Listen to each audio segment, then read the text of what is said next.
Bang, knees nods. I'm Jared. My lovely wife Kara's at work, and today we are doing the good and bad review on the Cold Steel Recon 1. This one happens to be in CTS XHP. They did switch him over to S35VN, but regardless, we're talking mostly about the knife, not just the steel. I'll talk a little bit about the steel, but let's get into this knife. So this knife was sent to me by Timbo, and Timbo, is been supporting our channel for a long time, and I appreciate him having so much support for us for so long now, and he's still supporting us, so thank you to him. This knife is a bit of a bruiser. I mean, it's a pretty big knife by most people's standards. The total length is 9 1/4 with a 3 7/8 inch blade, so just under 4-inch blade. It is a clip point Bowie style blade shape. One thing that I do like about Cold Steel is a lot of their knives have, you have the choice between different blade shapes on the same knife, which I think is pretty awesome. So this one does come in a couple different blade shapes, so that's really cool. And this one just happens to be the clip point Bowie.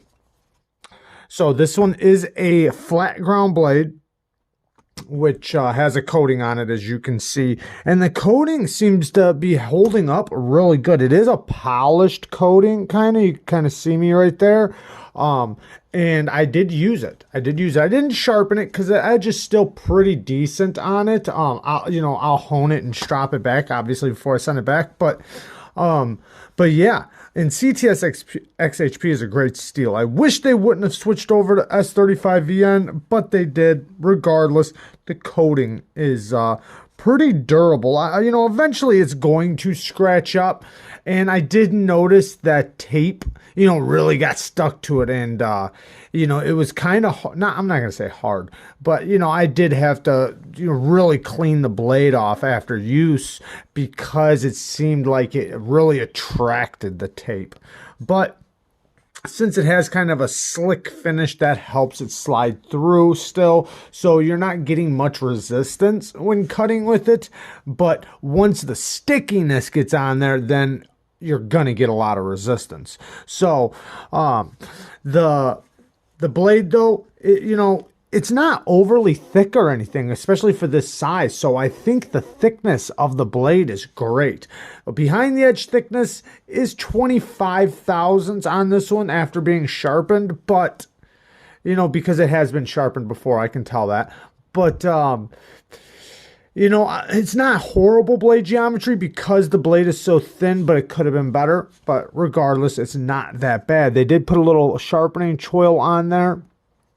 And this one is, it does have the triad lock. We'll get into that in just a second. So the G10 on this thing is pretty grippy. I like that because on a knife of this size and of this caliber, you want to make sure that it's locked in. And the Ergos are amazing on this thing. It does kind of give you, a placement for your fingers, which I normally am not a huge fan of. But this one works out really good, actually. Like, my fingers just happen to land in the right spot. And then if I want to pull back a little bit, I can still comfortably. And if I want to choke up to here and put my finger over this, I can do that pretty comfortably. Yeah, this does put my finger a little bit in front of my middle finger, but it's still pretty comfortable regardless. And like I said, the G10 is really grippy, so that also adds into the Ergos. The clip is the Cold Steel clip. Not a huge fan of their clip, but it works. It does work very well, and they leave a little bit hanging out the pocket, so you have something to grab onto and pull out. It's not an overly thick knife, but it's wide, so that's where you're going to get your Ergos from, is basically from the thickness here, not from the thickness here. But it does have a decent thickness to where it still feels very comfortable in my hands. Now the action is, it's got the triad lock, so we'll show a breakdown of what the triad lock looks like. And the triad lock makes it to where there's 3 forms of contact in here when it's locked up. So right now, while it's locked up, it has 3 forms of contact, and these things are incredibly strong. Arguably the strongest locking system, that we have, at least of right now.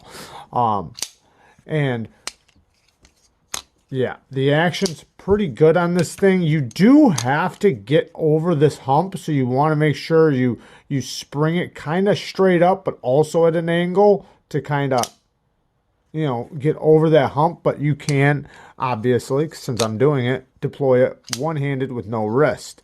Now, the middle finger flick is a little bit harder because, you know, you're trying to get past this hump, but you can do it with just a little tiny bit of wrist. I mean, a tiny, tiny bit of wrist. You know, maybe you can do it without like that. It's just a little slow, you know, when you do it without it. But anyways, yeah, it's not as easy as when you do it with just a little bit of wrist. Unlocking it, you have the back lock. You press it, and you want to make sure your finger's nice up and high so that this flat area hits your finger. You don't want to be too low because then you'll catch the blade. So make sure your finger's up like that. When it goes forward, it will land on this little flat spot right there. You just want to make sure your finger's pushed up right there, and then it slaps shut because you have the resistance that the back lock creates. Once it gets to right there, there's no more resistance. The slow roll is actually pretty satisfying. You're going to have the back lock press out. You see that as you're slow rolling it or deploying it in any way. So you're going to feel that pop out right there. But then when it locks up, man, it really locks up. You can really hear that lock get into action. The centering on this one isn't bad at all. It's actually pretty well centered. And you got to think this one's been used a lot, not only by me, but by Timbo. So this is kind of a long-term knife review in a sense, not from me having it long-term, but just like how it's held up and everything else, but just on how it's held up, you know, over time. And the thumb studs, you know, they have the rings around them to add to a little bit of grip for when you are deploying it, which adds to the action. And I love the stop pins on Cold Steels. They give you big, big stop pins. Love to see that. And this one has a tiny bit of lock stick. Not a big deal at all. Some bad things, because there are so many good things. And you know, let me just say, the best things that I like about this knife, one, you get a lot of leverage behind your cuts. Not only because you have such good ergos, which is the main part why you have so much leverage behind your cut, but you have a decently thin blade. Like, it's not really thick. So it goes through materials relatively well for a knife that is 25 thousandths behind the edge.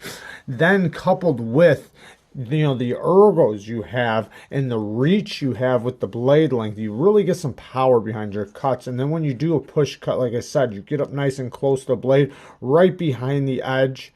And yeah, you can get a lot of force. I like that. I like the grippiness of the G10. It feels really good in the hand, and I like the assurance of the triad lock being such a strong lock. You know, I don't doubt one bit that it can't handle anything I would throw at it.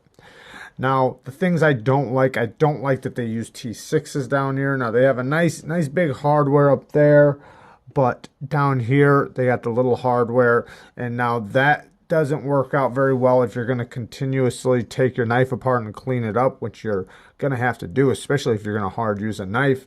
You know, you're going to have to maintain it. So, and there are chances of that if you're out in the field, things and debris can get down in there, and even not even in use, just having it around. So you might get something down in there that, you know, stops this thing from locking into place that maybe you can't get out without taking it apart. I mean, there's just so many scenarios where you're going to have to take it apart, especially if you're using the knife the way it's designed.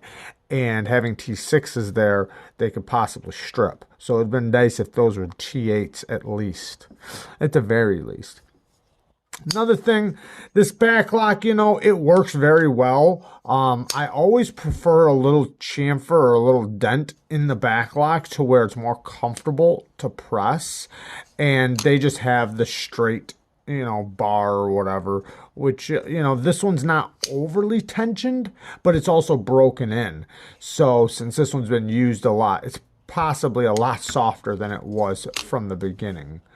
Another thing, this coating, I don't prefer coatings, but this coating happens to be a pretty decent coating, but I could see this thing, like you have to really, you see how fingerprinty it is? Like it really takes fingerprints, and it, when glue gets on there, I mean, I could just see it really starting to fall apart once it does. Right now it's holding up really good, but after a while, you're going to get the chipping around the edge and stuff like that, and it's CTS XHP. I don't know, why they would have coated it, but some people really like coatings, especially if you're going to be in the field and around, certain things and cutting certain things. You possibly want a coated blade, but you're going to have to know that stuff is going to get stuck on the surface, just like any knife. Like you can cut with a non-coated blade and still stuff's going to get stuck to the finish. So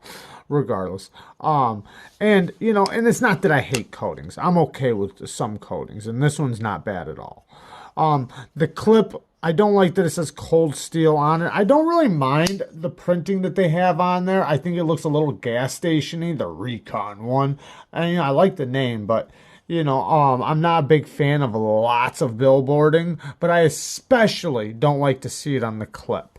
I don't want to be walking down the street and people know exactly what you're carrying or what you have in your pocket. Sometimes it's cool, like say like a Hinderer clip, right? Everybody knows what a Hinderer clip looks like. So the only way you're going to know that knife is if you know Hinderers.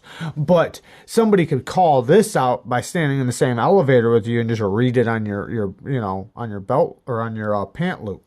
So I don't really like that. I think they kind of look ugly and cheap, but they do work.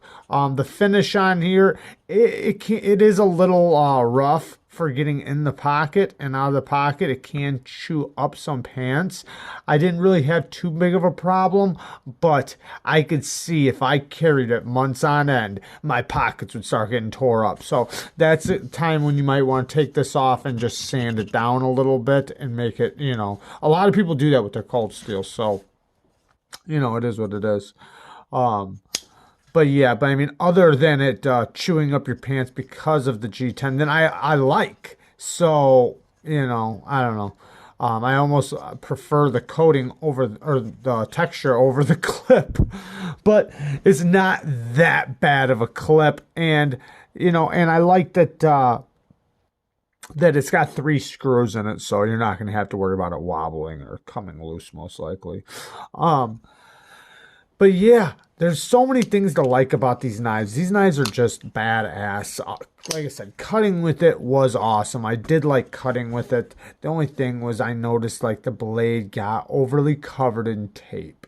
A little bit faster than other knives I was using. So, I mean, but other than that, I mean, in the field, right? So because like this, you could take it to cut up boxes and stuff like that and break down your recycling. This thing would be awesome for that, right? Awesome. But in the field, cutting rope and bark or wood, on the job site, stuff like that, this thing would do great. I mean, but in those conditions, you are not worried about the coating, you know what I mean? So it's a great knife and just a badass knife all around. I think it's awesome. And like I said, I really like that they give you the option to have different blade shapes. A lot of cold steel knives do that. And I also found out from Slicey Dicey's that the Demko, Andrew Demko, designed the triad lock. I did not know that. So I'm pretty sure he designed this knife as well. I'm not 100% on that part. I forget if he was the designer of this knife, but at the very least, he's the designer of the triad lock. So that's pretty awesome. But I do like this knife a lot. I can definitely recommend it to somebody who wants a harder use knife. And very awesome. Thank you guys for watching. If you guys don't mind, drop me a thumbs up. And if you're not subscribed, think about doing that. Peace.